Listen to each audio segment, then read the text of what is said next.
முதல் வாசகம். கொரிந்து நகரில் பவுல் வேலை செய்து வந்தார். ஒவ்வொரு ஓய்வு நாளும் அவர் தொழுகை கூடத்தில் பேசினார்.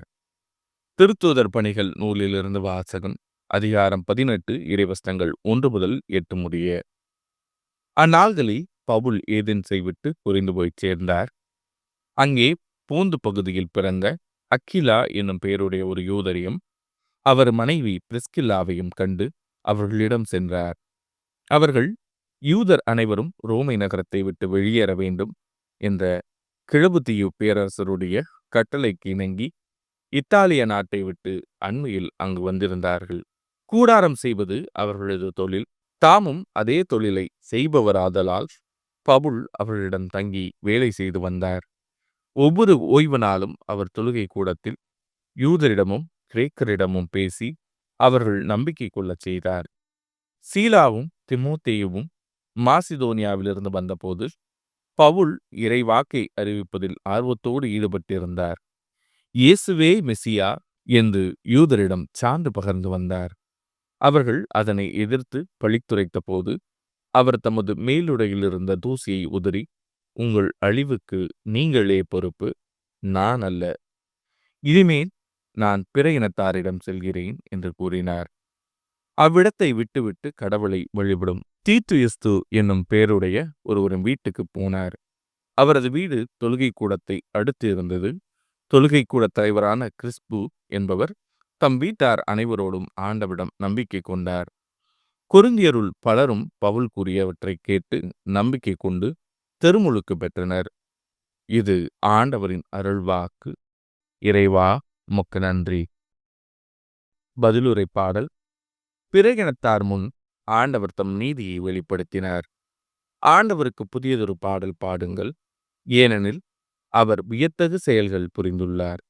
அவருடைய வலக்கரமும் புனிதமிகு புயமும் அவருக்கு வெற்றியை அளித்துள்ளன.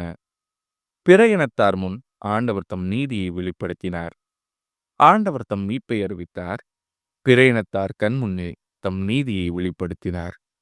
இஸ்ரேல் வீட்டாருக்கு வாக்களிக்கப்பட்ட தமது பேரன்பையும் உறுதிமொழியையும் அவர் நினைவு கூர்ந்தார்.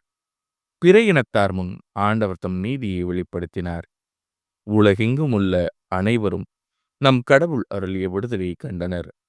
உலகெங்கும் வாழ்வோரே, அனைவரும் ஆண்டவரை ஆர்ப்பரித்து பாடுங்கள், மகிழ்ச்சியுடன் ஆர்ப்பரித்து புகழ்ந்தேத்துங்கள்.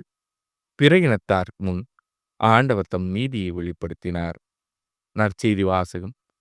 நீங்கள் துயருறுவீர்கள், ஆனால் உங்கள் துயரம் மகிழ்ச்சியாக மாறும்.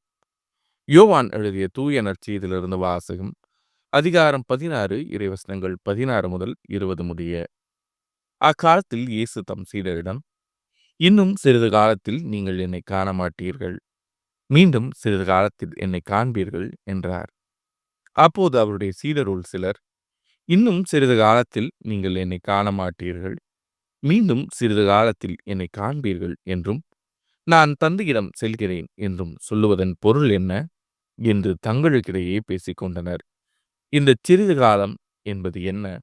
அவர் பேசுவது நமக்கு புரியவில்லையே என்றும் பேசிக்கொண்டனர்.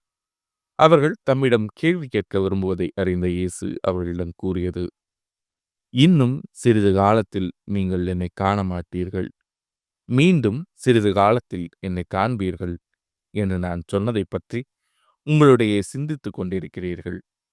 உறுதியாக உங்களுக்கு சொல்கிறேன், நீங்கள் அழுவீர்கள், புலம்புவீர்கள். அப்போது உலகம் மகிழும். நீங்கள் துயருறுவீர்கள், ஆனால் உங்கள் துயரம் மகிழ்ச்சியாக மாறும். இது ஆண்டவரின் அருள்வாக்கு. கிறிஸ்துவே உமக்கு புகழ்.